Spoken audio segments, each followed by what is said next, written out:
What's up, fishing fanatics? So, wanted to do a quick rundown again, as always, kind of show you where we are with everything. Not doing all the tanks, obviously, there's a lot of tanks.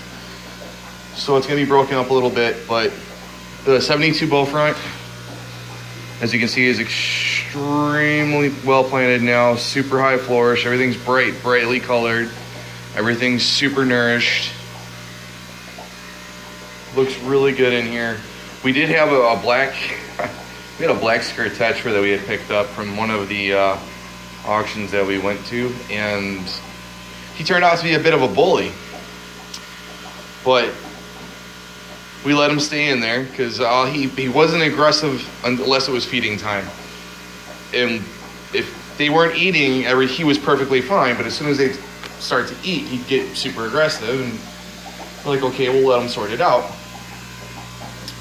And he kind of scared the discus off a little bit to where they were extremely shy. And you can see one of the discuses over here, actually. See?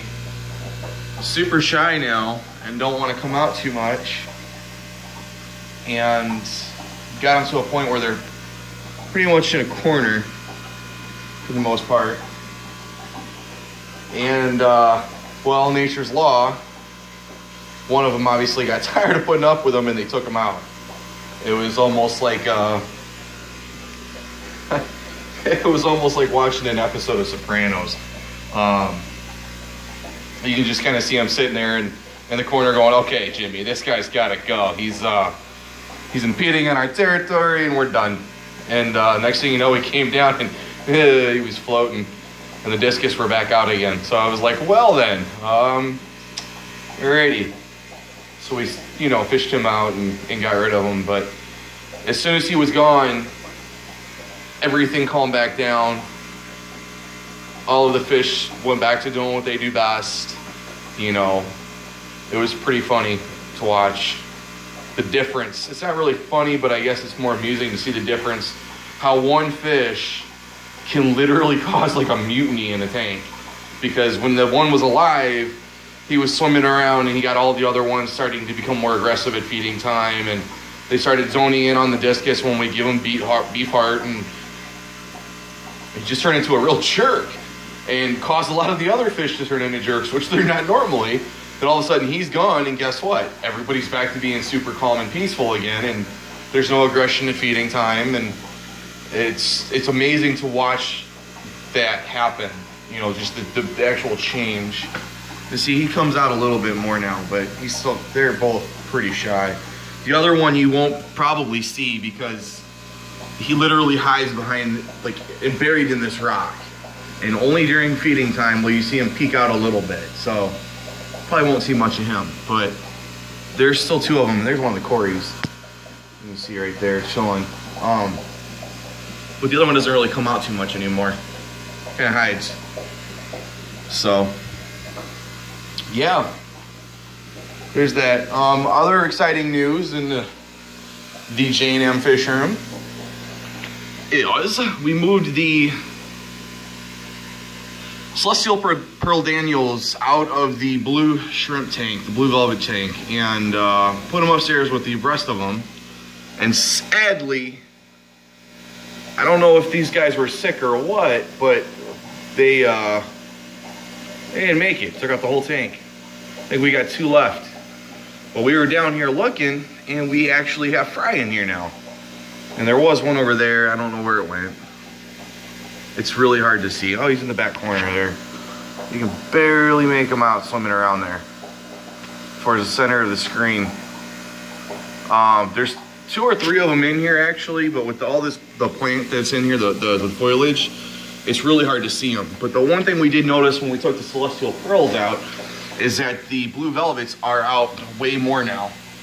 And you can see they're all swimming around. They're all happy. They got the tank to themselves. There was a point in time after we put them in here, we were unsure how many had actually survived. And when we took the Celestial Pearls out, I mean, you can see there's 2 there. There's another one over here. right there. There's one that's swimming around over here. They're out in full force. The other cool thing, aside from the fry that these guys dropped, it looks like we had some of the eggs. There's a really good one. It's darker. Come on. But you can see it again, it's in the center of the screen. Trying to follow it. And the other one's in the bottom right, or bottom left corner. But they dropped the eggs and the eggs hatched. So we got a couple of Celestial Pearl fry. And the other kicker is we have baby shrimp. So one of the mamas dropped. And I mean, we have a ton of the blue shrimp in here. Baby blue shrimp. So that's really cool. Looking forward to seeing how well they do in here.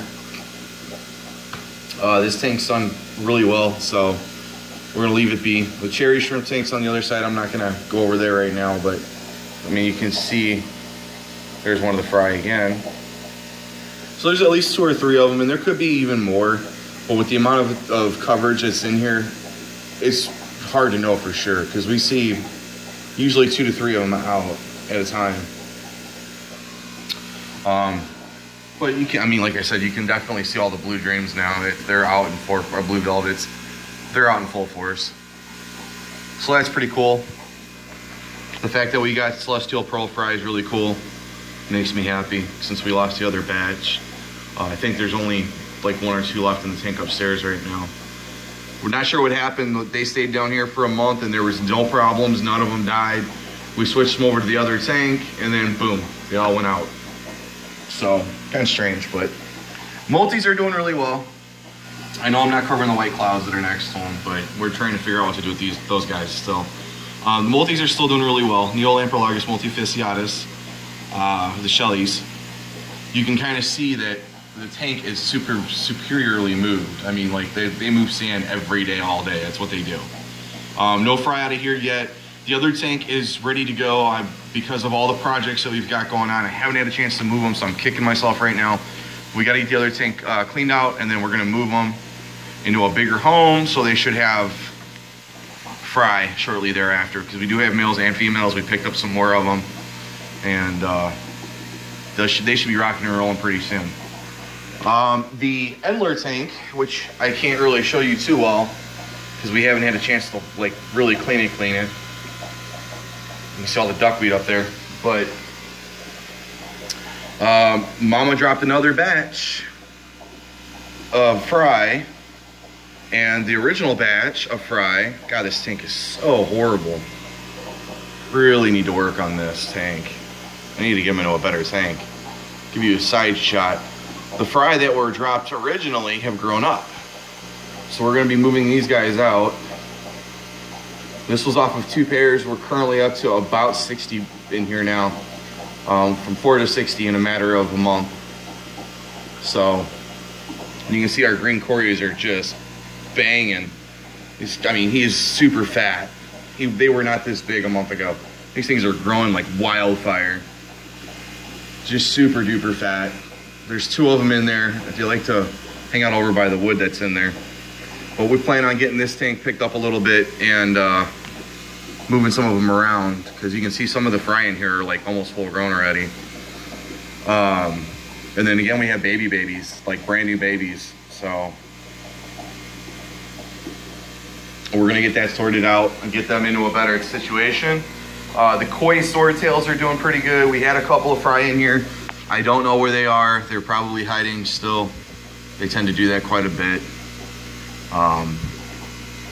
And we also went through and pulled a lot of the coverage out too. So trying to give the kois in there a better chance to kind of move around, because it was pretty packed.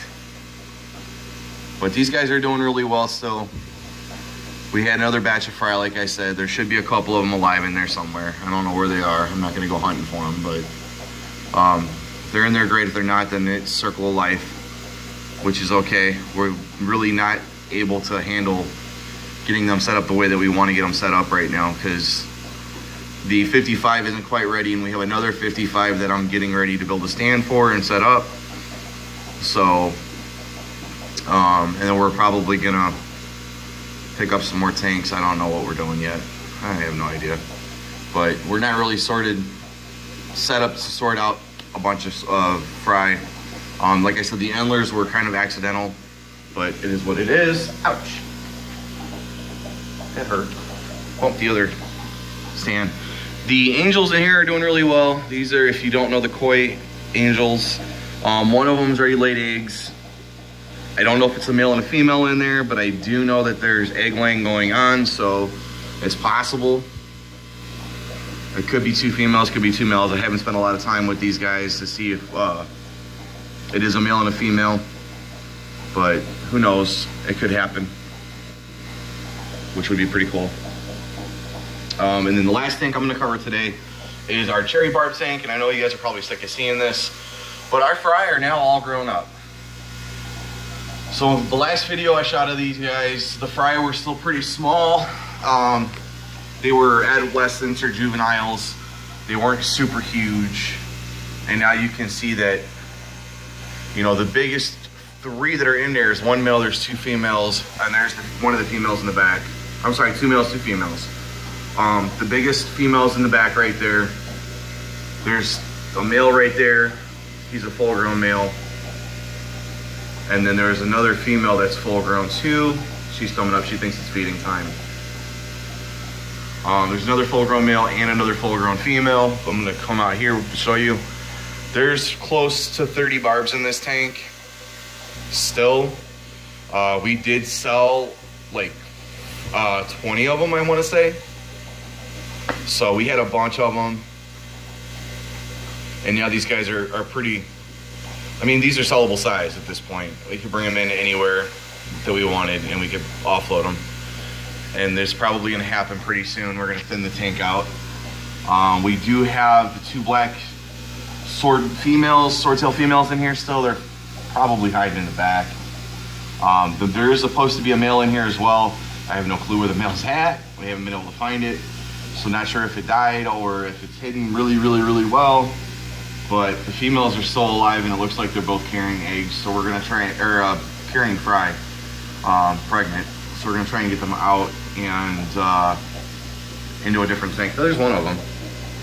We're gonna try and get them out into a different tank before they drop, because these greedy little buggers will eat them up. So